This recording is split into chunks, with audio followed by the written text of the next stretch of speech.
Hello, everyone. Welcome to a new episode of the Dissenter. I'm your host, as always, Ricardo Lopes, and today I'm joined by Dr. Susie Gronski. She is a licensed doctor of physical therapy, certified pelvic rehabilitation practitioner, and AASECT certified sexuality counselor and educator. She's also the author of Pelvic Pain, the Ultimate Cock Block, a no bullshit guide to help you navigate through pelvic pain.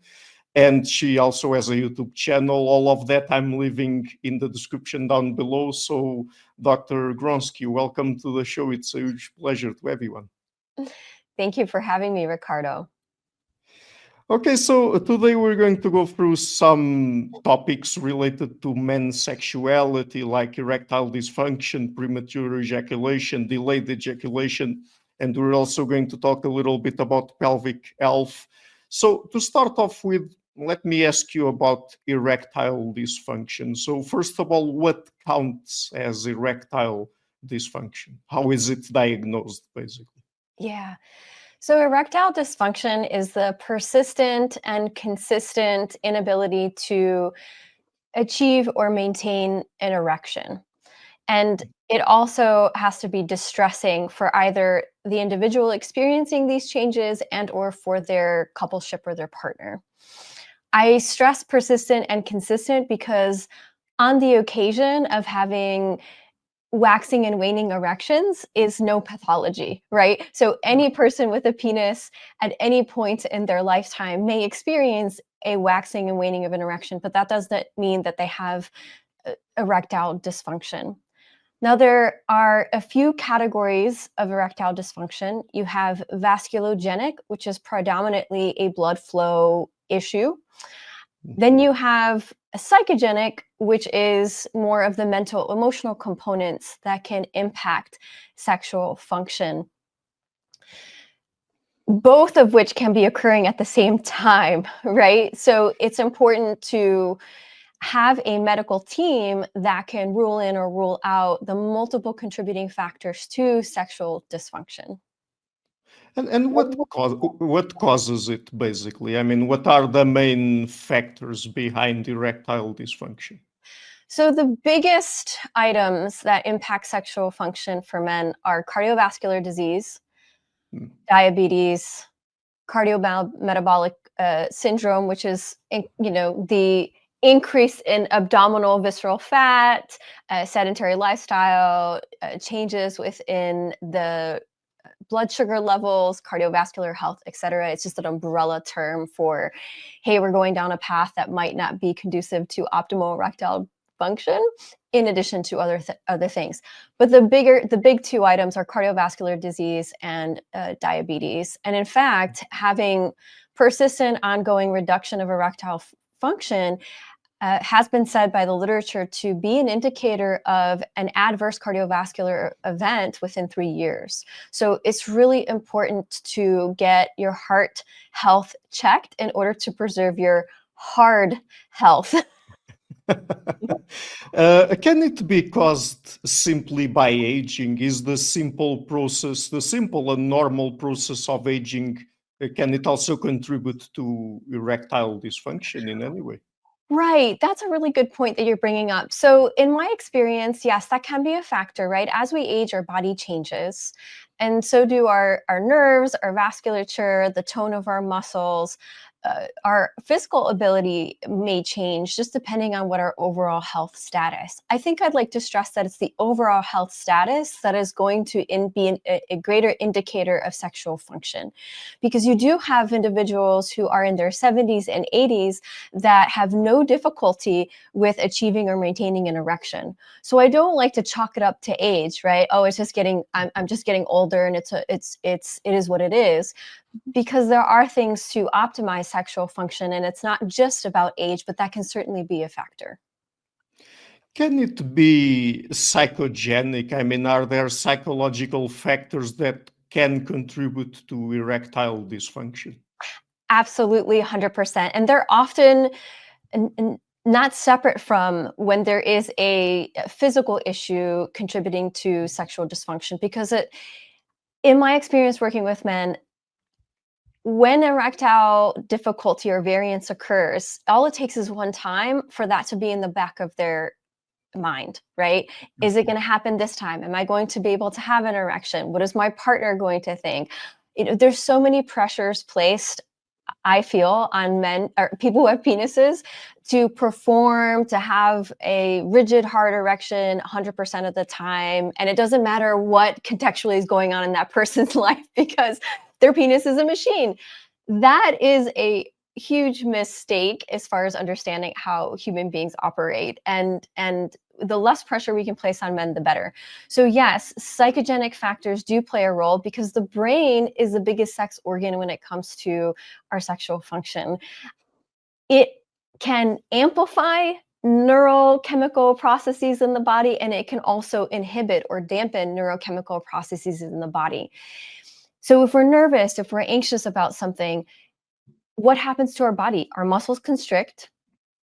Vasculature, you get vasoconstriction, which we don't want in the penis, right? We don't want the arteries to constrict. We want them to dilate. There's a whole symphony and orchestra of events that occur in order to achieve an erection. And if the brain perceives that there's any potential threat, physically or emotionally, then things are going to go.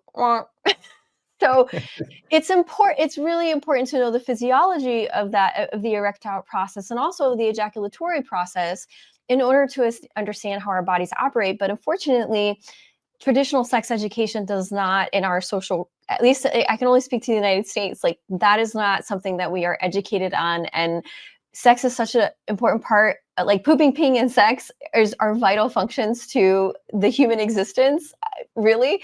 And like, no, we're not talking about these things. We're not being educated on how these parts of our body operate. And we don't do that with anything else, right? We learn how to drive a car, we learn how to walk, we learn how to read, we learn how to do our job, right? But the things that we rely on every day is so stigmatized.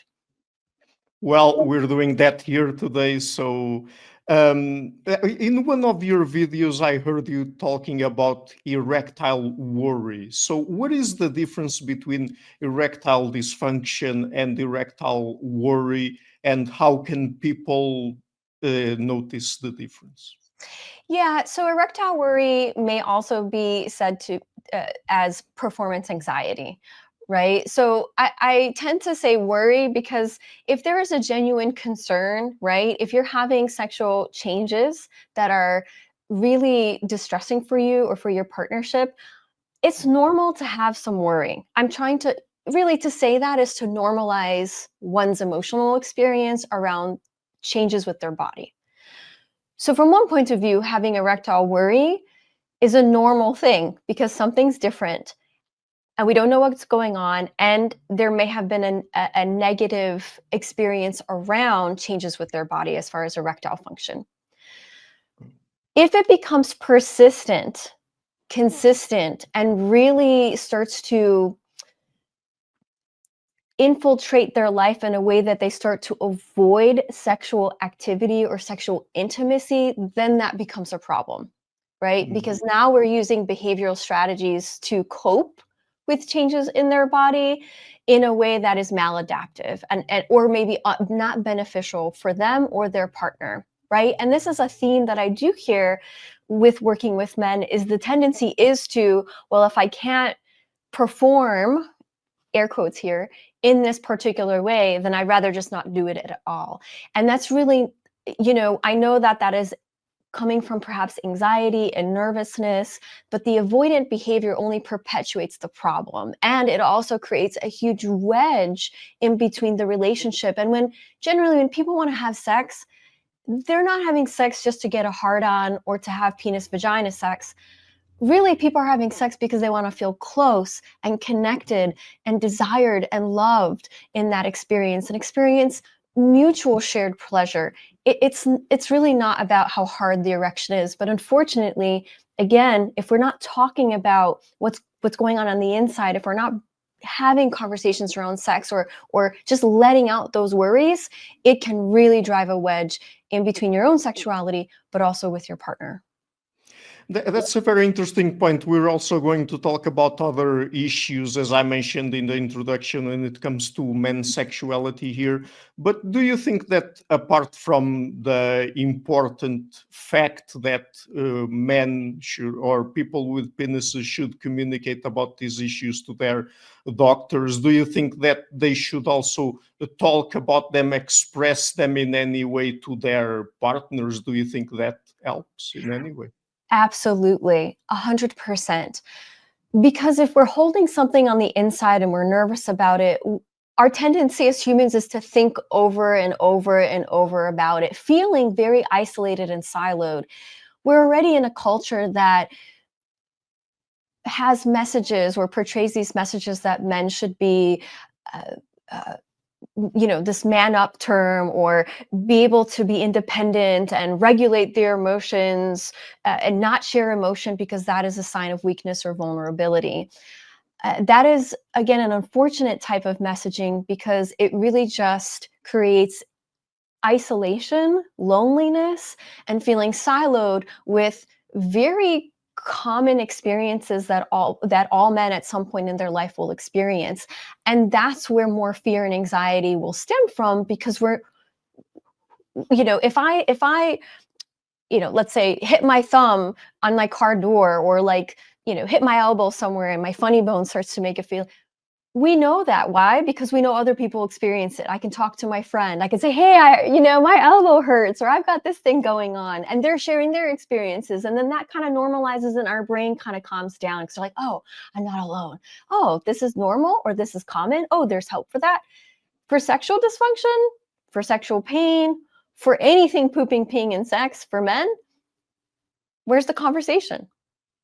Yeah. There's no conversation. There's no conversation. So they're left in the dark with these symptoms that are very distressing, without the education, without the knowledge, and also without feeling empowered to do something about it. That's the problem. So yes, I do think communication is very important. To your point about medical providers and to their partners, there was it's an oldie but a goodie from like 1995 or 1997. Don't quote me on the year of this survey. It was a US poll of 500 individuals, men and women. And they were asked the question, would you feel comfortable addressing sexual health concerns with your medical provider? Over 70% of them said no, that they would not ask their provider related, to sexual health. And for one of the reasons, feeling that no one would be able to help them, or that they would make their doctor embarrassed, and they didn't want to embarrass their doctor. But we do know from the literature that patients, individuals, people want their providers to ask them questions around sexual health. Why? Because that's an invitation to say, hey, let's talk about sex. Sexual health is important, just like your physical health, your emotional health, your spiritual health. All of these 4 pillars are aspects to you as a whole human being that are important. Let's talk about it. And then that invitation gives that person permission to share what's been on their heart and mind, and then get help for their issues. Now, related to their, communicating with their partner, of course, because here's the thing. We start acting differently. We start acting weird. When something is wrong, our behavior is different, and only because those are protecting mechanisms, not because you're inherently weird or like trying to do this on purpose, but because you're afraid. There's fear underneath that. There's fear of rejection. There's fear of being judged. There's fear of how our partners is going to react. All those things. There's fear of losing a partner. And that's when we start to distance ourselves from the relationship, again, only creating this wedge in between the relationship. And what does the partner do? The partner starts to notice immediately, because who's the one that knows us like the back of our hand? The person we live with day in and day out, who we know how to press buttons, it's the person that we get the most irritated with. It's because we love each other. You're with each other all the time. But that also means that whenever our behavior starts to change, we know what's going on. And then we're not gonna, the partner feels a little apprehensive sometimes to ask. And then we're in our brain trying to fill in the blanks.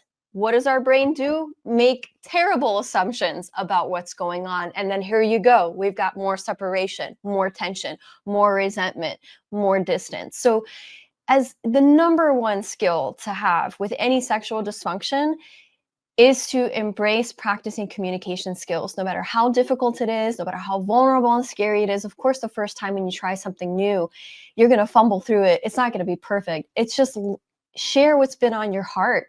You know, share that this is scary for me to say, but I need to say it because I want you to be my erotic friend and ally. You are my erotic friend and ally.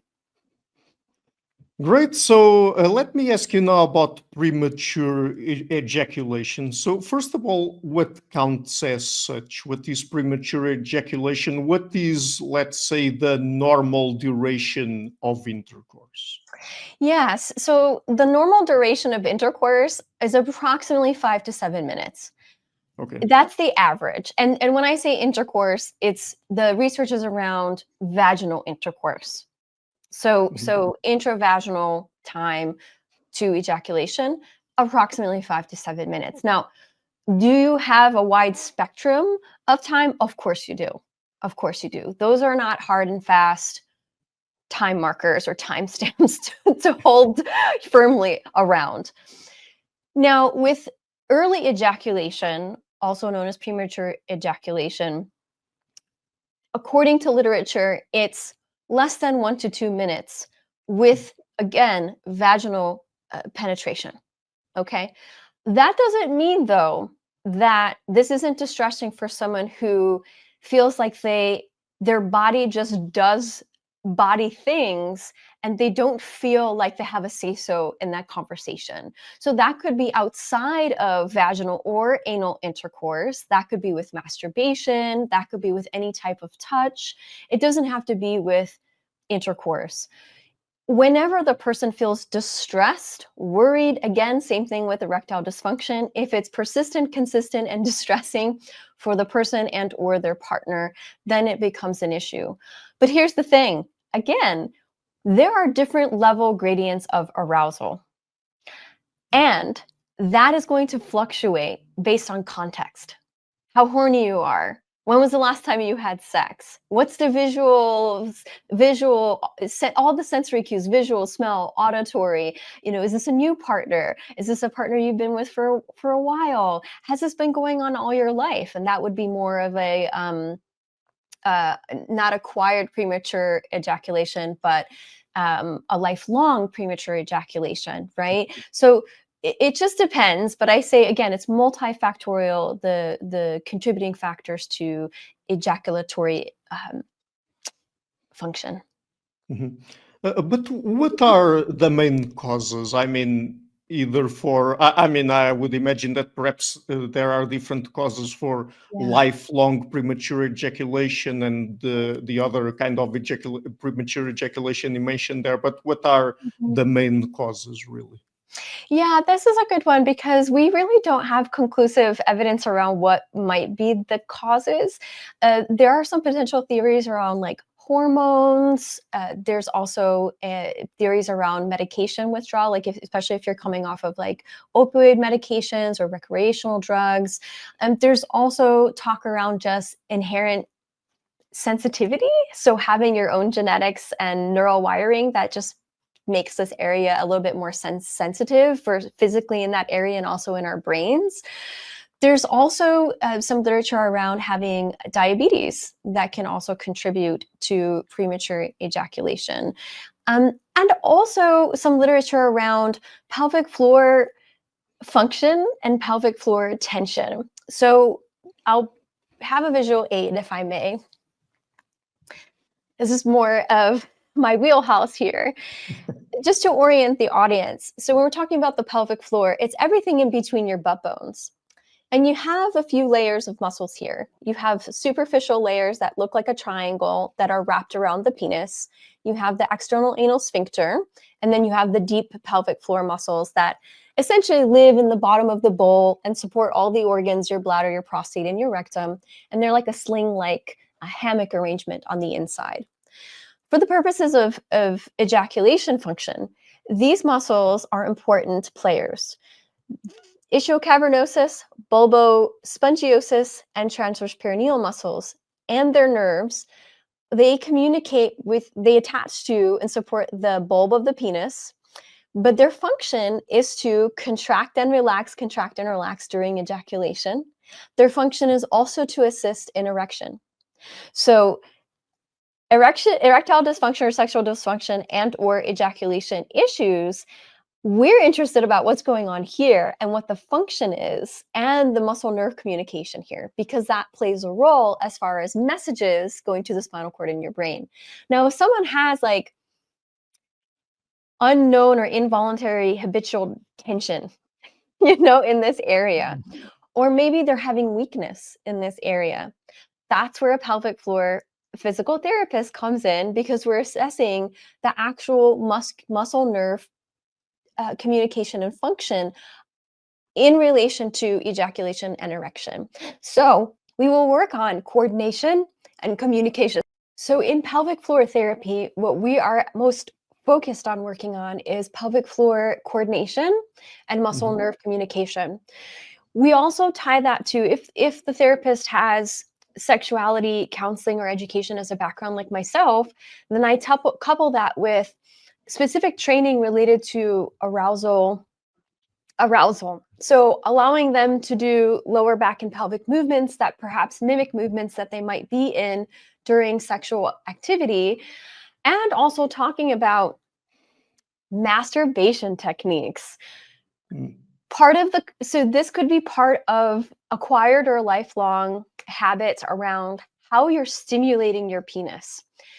In general, again, I totally do not have a penis. However, I have worked with hundreds and hundreds of penises. And the theme that I'm noticing around often ejaculatory issues or early ejaculation is that their penis is used to a particular stimulation.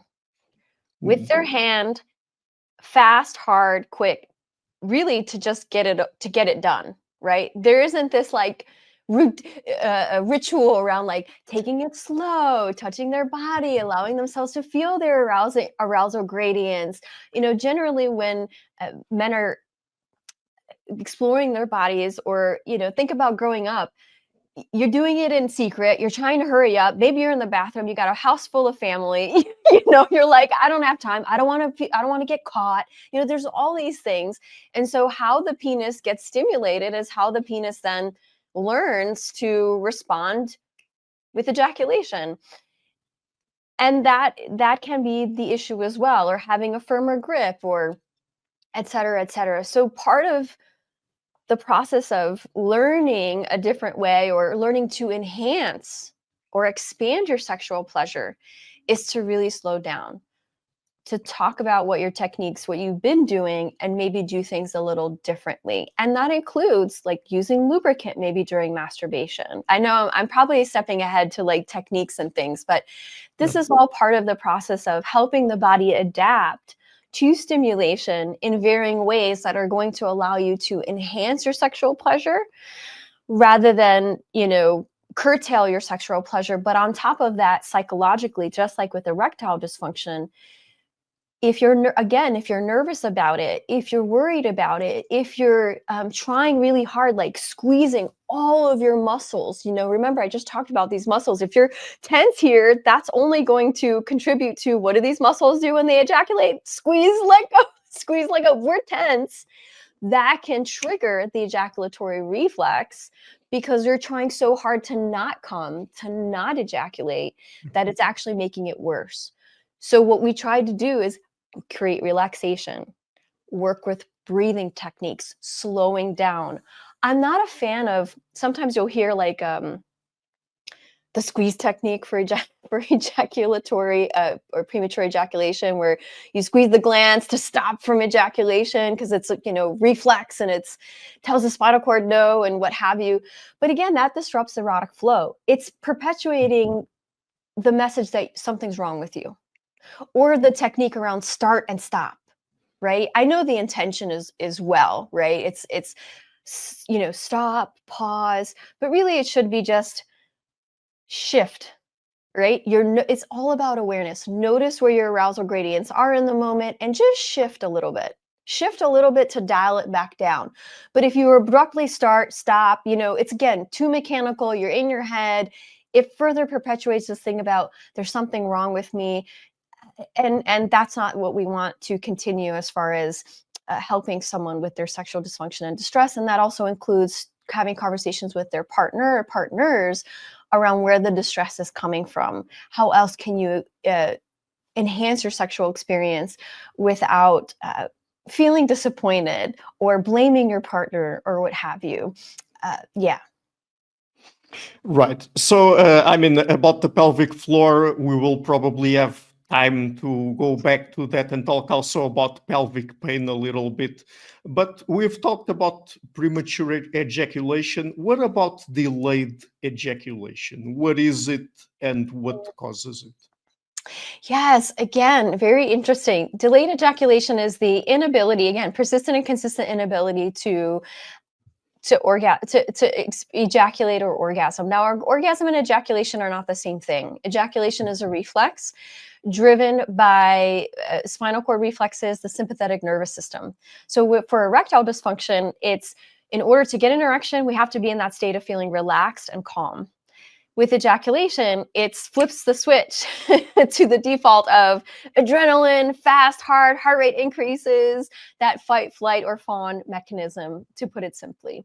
So with delayed ejaculation, it's the inability to ejaculate. Now, certainly, if someone had prostate cancer treatment that disrupted the neurovascular connection to the penis, that could be one of the causes. Or if they had their prostate removed, they're going to have a dry ejaculate. Let's say they're on certain medications for enlarged prostate. That could also cause retrograde ejaculation, which is ejaculate fluid goes back up into the bladder instead of coming out, or the volume might be lower. So those are like physical causes that potentially might contribute to that. Other causes are being distracted, okay, during sex, feeling bored during sex. Again, it goes back to that awareness piece of arousal triggers. Like, are we doing the same thing over and over again? Maybe that's going to take a little longer to come. And as men get older, just like any other part of the body, nerves get a little sluggish. They do. So you may need a little support to stimulate these nerve endings differently. And that's where we talk about like using vibrators, using lubricants, stimulating gels, using visual cues in different ways, auditory and other senses, you know, changing it up a bit, because we're humans, we love routine, and we often tend to do the same things over and over again, and it loses its luster after a while. I do also want to make note of, when I say distraction, you know, if you're finding yourself just scrolling porn and like, because again, porn is not inherently bad nor good in any way. It's just a tool. But if you're finding yourself just stimulating your penis and scrolling, you know, and trying to find, you know, that one thing, and you're just scrolling, trying to stimulate, I mean, before you know it, you know, you're 45 minutes into it and nothing's happening. So we don't want to train our bodies in that way either. So maybe taking breaks and using your own internal imagination, not being distracted perhaps by an external stimulus, but again, bringing it back into the body, embodying your experience, feeling pleasure, and changing things up, you know, in different ways. So, and medication as well can, you know, medication also can be a contributing factor. Things like anxiety medications, for example, might be one of them as well. There's many others, but not necessarily my wheelhouse. Pharmaceuticals anyway, but yeah. Yeah. So this one I really have to ask you about, because it's a very common anxiety among men. What is normal penis size? Yeah, so this is a good question as well. Yeah, on average, an erect penis can be anywhere from 5 to 6 inches. I think flaccid, and don't quote me on this, maybe somewhere between 3.5 to 4, perhaps. Here's the thing about penis size. There's no standard protocol on how to measure. So when you're looking at these research papers, they're kind of all over the place as far as how the researchers chose to measure a penis, right? The other thing that research doesn't include is mental stimulation. right? They may be, it's a research paper. So you're kind of going into a lab. They may synthetically give you an erection or have you get your own erection, but context matters as far as how hard and how pleasurable things are. So we have to think about that from that perspective of like, this research is not taking into account all the factors that contribute to penile stimulation and function when things are being measured. And the other thing is we have no data pool set from like, it's not like they're taking all the men on this planet and then making that conclusion that this is the average. The data pool set is very small amount. 20 people, sometimes 50, maybe 100, 200, but that's very, very small sample data set. So penises come in all different shapes and sizes, just like vulvas, lips, labia, clitorises. Scrotums and penises do come in different sizes and shapes and curvatures, etc. And I'd like to normalize that for people. And there is this really good research by Dr. Nicole Krause. I believe it's from 2023, I'm not mistaken, but they did do a study, a survey study, a qualitative study around what do women prefer? What do women like as far as penis sizes? And what they found was women in long-term relationships really didn't really care about how big the size of the penis was, girth or lengthwise, because it was the emotional connection that mattered the most. And they had very, highly positive sexual experiences. There was some note about those that are in casual sexual or recreational sex preferring greater girth than length. And that makes sense, because it's just casual sex. There's generally none of that emotional entanglement. It's more of the physical sensation and pleasure aspect of things, perhaps. And the girth, when we're talking about vaginas, like during intercourse, vaginal stimulation is more pressure sensors in there. So it's not length, it's pressure sensors. And again, it was a small set of individuals, but the preferred was not too big, not too small, and the emotional connection in coupleships for sure. So again, taking the pressure off of men around their penis size, because here's the thing too, you're born with what you have. You got with what you're born with, and why go to these great lengths to try to augment or change or I guess just being accepting more and loving yourself and feeling and being confident in that, because sex isn't just about your penis. Yeah. And the semen volume matter, is that something that men should worry about? So semen volume fluctuates tremendously based on what you're eating and drinking, how old you are, and also your pelvic floor function. Volume as far as the actual measurement of how much, a teaspoon or what have you, the actual volume of semen. But I would say that may be distressing anecdotally as far as what I see in the office. That may be a distressing component, but what's further distressing is the force of ejaculation. So what's distressing is that if it seeps out or dribbles out and doesn't like shoot out or have a little force or gumption behind it, that's a little distressed. That's more distressing than the actual volume for men. Again, this is anecdotally and what I hear as far as in my office working with men. And we go back to the pelvic floor muscles, right? Because what are those muscles? Little pop quiz. What are the muscles that aid in ejaculation and expelling fluid out of the penis? These muscles. So as a person ages, we want to make sure that these muscles have great coordination and also strength to help move fluid out of the body. So that would be my 2 points to your question. And are there ways of increasing semen volume? Oh, this is a good question for our nutritionist, Dr. Jason. Because we had a podcast with him. It's actually on my YouTube channel, Optimizing Erectile Function. But briefly, fluid intake. Drink water, y'all. like fluid intake, because semen is dependent on, like, your blood flow, your body, your cellular makeup is fluid, right? There's water. So drink water for sure, and eating your healthy, your leafy greens. So without overstepping my boundaries in that aspect, I would say drink plenty of water, eat leafy greens, but don't drink too much water where your pee is clear and you don't know the distinction between toilet water and your pee water, because you might be then dealing with like urinary urgency and frequency. So, healthy balance, right? Light lemonade color, good. So let me ask you about another thing that might affect men. What can cause pain during erection and ejaculation? Yes. You're hitting all the yummy questions with me today. Love this question. So what can contribute to erectile pain and ejaculatory pain?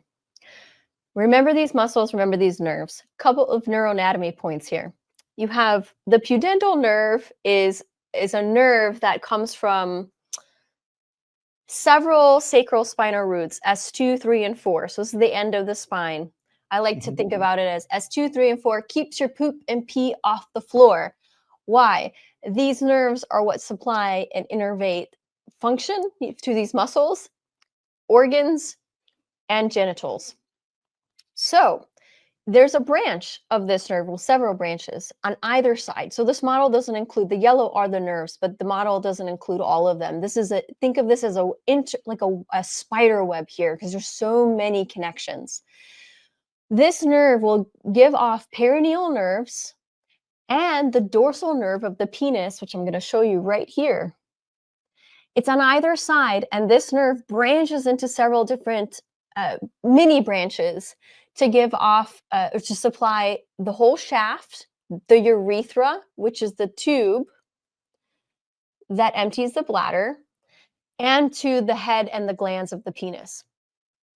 But you can see that it's traveling, it's going to travel in between all this tissue and the erectile tissue and exit from this is the pubic symphysis area, where your lower belly, like where that penis attached, kind of meets the body. It's exiting through there. Now, during ejaculation or erectile pain, it can be an issue where these nerves are aggravated. Either there's just too overstimulation, aggravation, or an injury. Jelqing, maybe your audience knows this, maybe not. But jelqing is something that I do not suggest men do. Obviously, do what would you like with your body. The issues with jelqing, and let me explain what it is. Jelqing is a technique that has been said to, with an erect penis or partial or full erect penis, you squeeze the blood from the base and move it up to the gland. So you have an erect penis, a lot of blood flow, a lot of pressure, and you're adding more pressure and moving that blood flow into the penis. The idea there is that it will, quote, in air quotes here, enlarge your penis. It will not. It will not. What I see is that it causes more injury, because these tissues in your penis are susceptible to injury, just like any other part of your body. So if you're doing something that your body or your tissues are not able to adapt to because it's too quick, too soon, too hard, you sustain an injury. And what that injury looks like is either a pelvic floor muscle strain and or a nerve injury. Nerve tissue is like any other tissue in the body. So they might feel something like a zing, zap, tingling, like weird sensations. They might actually also not be able to get an erection as consistently as they want. Maybe they'll feel temperature changes. There's all sorts of things that can happen when there's an injury here. So, again, all recoverable. All that to say, all of that is recoverable, especially pelvic floor therapy is super helpful for this, to help calm things down and then build back up tissue tolerance. Again, just like you would if you broke your foot or, strained a hamstring or something.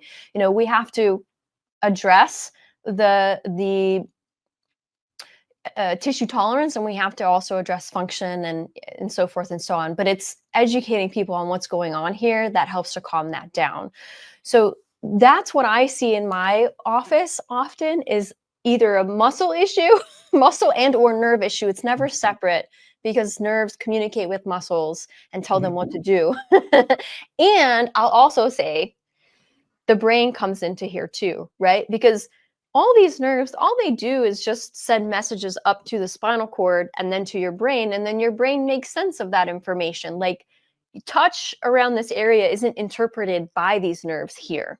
It's a conscious experience that is generated by multiple areas of the brain and consciousness that allows that interpretation of whatever these sensory messages are.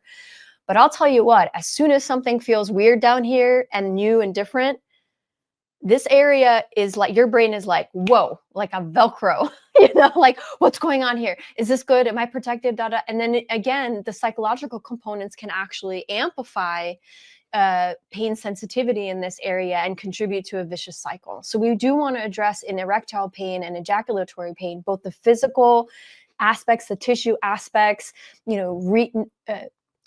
training the body to be less protective here, and also but helping the brain receive messages that you're safe and that you can regain your body confidence through experiential new learning, like, oh, sex doesn't have to hurt. And we may need to adjust like masturbation, or we may have to adjust like positions for intercourse or what have you. Like, that's fine in the beginning, just like you would adjust your exercise routine, right? You don't keep deadlifting at the same level. No, you cut back a little bit, maybe you take a rest, but we get back to building. And so that's, again, where us pelvic therapists come in to help with that. But those would be from my perspective and scope of practice as a physical therapist, some of the reasons for erection or erectile pain, direct injury. Again, sports, etc., recreational activities. It could also, I will say, another part of this puzzle is your spine, because many of these nerves, as I mentioned, are coming from this lower area, but also the lumbar, which is the stack of vertebrae that live here. Those also supply the genital area. So again, we're just kind of ruling out what are the contributing factors to why there might be more activity and more messages coming from here. And we calm shit down and build shit back up, thanks to Greg Lehman for that one. But yeah, that's kind of the idea there. So before we get into the last topic of our conversation today, which is going to be about pelvic pain, let me just ask you one more question.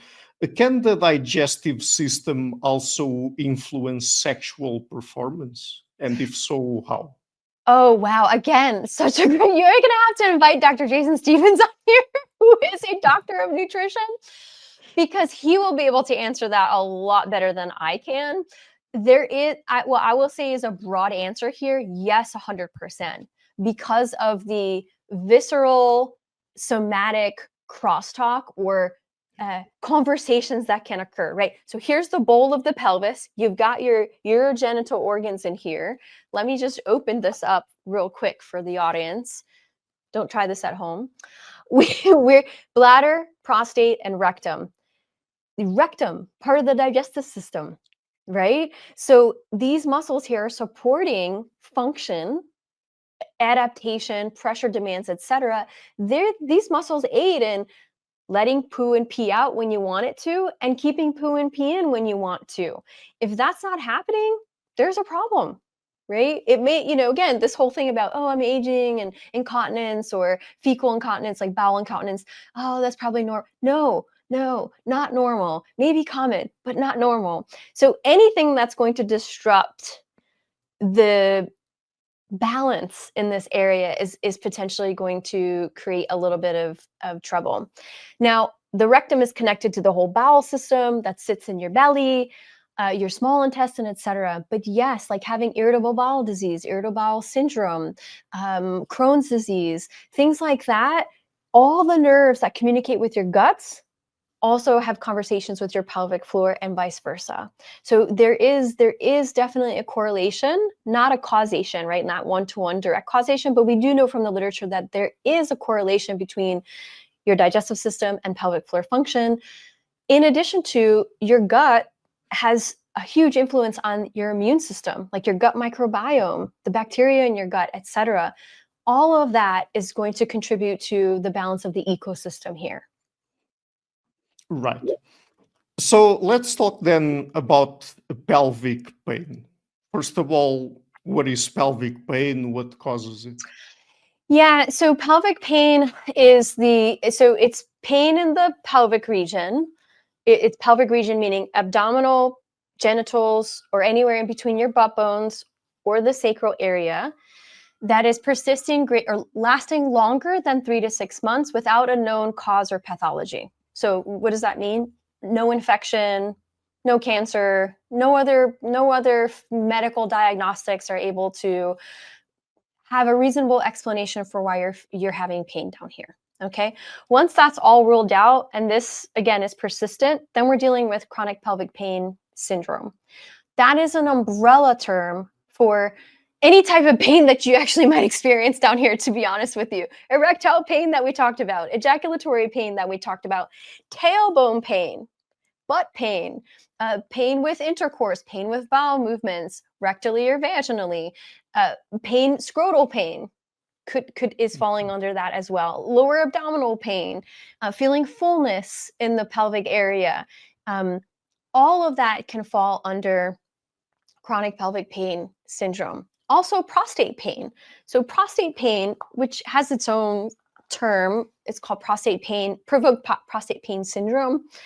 Again, no known cause or pathology, so there's no prostatic infection. A little disclaimer here about terminology. Historically, the prostate has been blamed for pelvic pain in men, like prostatitis. Doctors, you've got prostatitis. Here's the course of antibiotics. You'll be good to go. All right, cool. Take the course of antibiotics. I still have pain, doc. What's going on? All right, take another course of antibiotics, but there's no known infection, right? And really, no one's really, in my experience with men, they're not really even getting tested for prostate infection. It's just an assumption because it's just the thing that happens. Anyway, so they're on second course of antibiotics, third course of antibiotics, sometimes fourth course of antibiotics. It's still not helping. We are missing the boat, y'all. Like, it is not an infection. 95 to 97% of cases are not related to a prostate infection. That it needs to be knowledge in the community. Like, if you tried a course of antibiotics once and it didn't work, go see a pelvic therapist.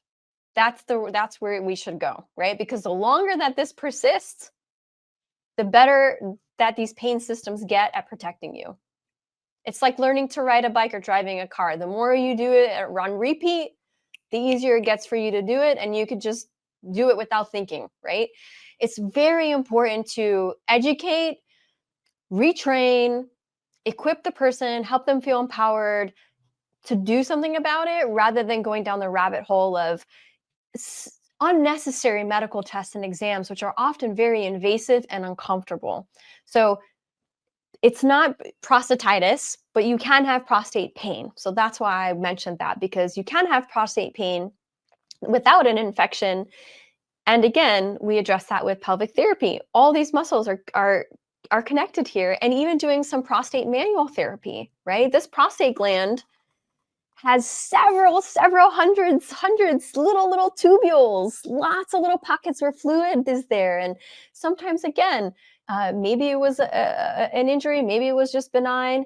Sometimes there is an infection, but then after you take the course of antibiotics and the infection's gone, you're still in pain, right? Because the immune system has learned to be very sensitive and very protective. It's not that there's an infection still there, it's just that there's pain system hypersensitivity that's going on, and that includes your nerves and your immune system. So, again, it's a whole person approach how we address persistent pain in the pelvis, and it really does encompass like a deep understanding and knowledge of what's going on and how your body works, resetting and reconnecting with your body, right? Like brain-body strategies, which are super important because they then kind of refine the message. You get messages of like, oh, I can do this and that doesn't hurt, and oh, it's getting better. It's like, oh, okay. It's like when you can see your thumb, it's like red, maybe you have a cut, you're not really worried about it because you can touch it and feel it and it's working and everything's fine, right? But it hurts and it's healing. It's like the same thing that we're trying to do here. And then the other thing that we're trying to do is movement and loading, right? As part of that process is like get them back to doing their activities, which also includes sex, right? Because when you have pelvic pain, when there's this chronic pelvic pain, this headache in your pelvis, you don't want to have sexy time. You're like, that's the last thing I want. I don't want to touch that thing. No, because why? There's a lack of understanding of why you hurt. If you think that every time you have sex and it hurts, or every time you do this particular activity, you think I'm making it worse. I'm injuring myself more. I'm having more damage. No, no, no, no, no, my friends. No, it just means there's sensitivity there, like a sunburn. You get sunburn on your back, you go in the shower, you turn on the it's warm water, and you're like, ah!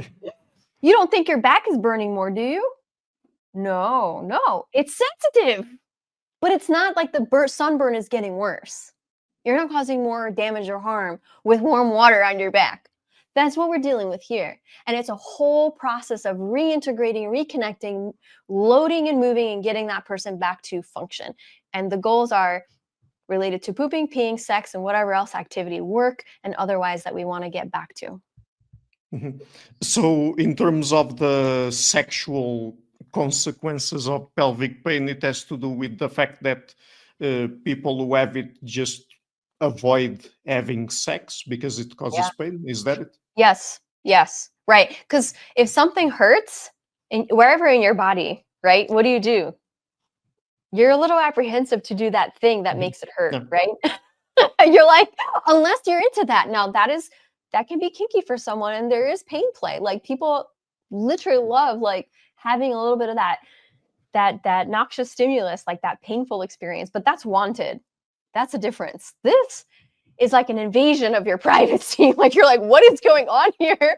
I'm feeling this pain. I do not want this. This is not pleasurable. And for a person who's known their body in this way that feels pleasurable, right? With themselves or mutually with a partner and now doesn't, that's very destabilizing and disorienting and scary. So when that's happening, guess what? Erections are going to be difficult. Desire and libido, but that's normal in response to a perceived or direct threat, right? Great. So, I mean, I've already mentioned your YouTube channel in the introduction. Where else can people find you and your work on the internet? Yes. So thank you for asking. Shameless plug here. I have a Patreon site. It's patreon.com/Dr. Susie G, DRSUSIEG. And there we have live model demonstrations and tutorials of scrotal mobilization, techniques for penile pain, techniques for how to use a pelvic wand, and even how I would do a pelvic exam, right? So to help destigmatize the process of asking for help for a lot of men. And when they have a community, and this, let me tell you, this community is so amazing because they're sharing their experiences, such heartfelt experiences sexually with pain and building camaraderie. Like, this is a community that helps elevate the voices of men who are experiencing pelvic pain and or sexual dysfunction. It is a beautiful community. I did not think that it was going to take off the way it did.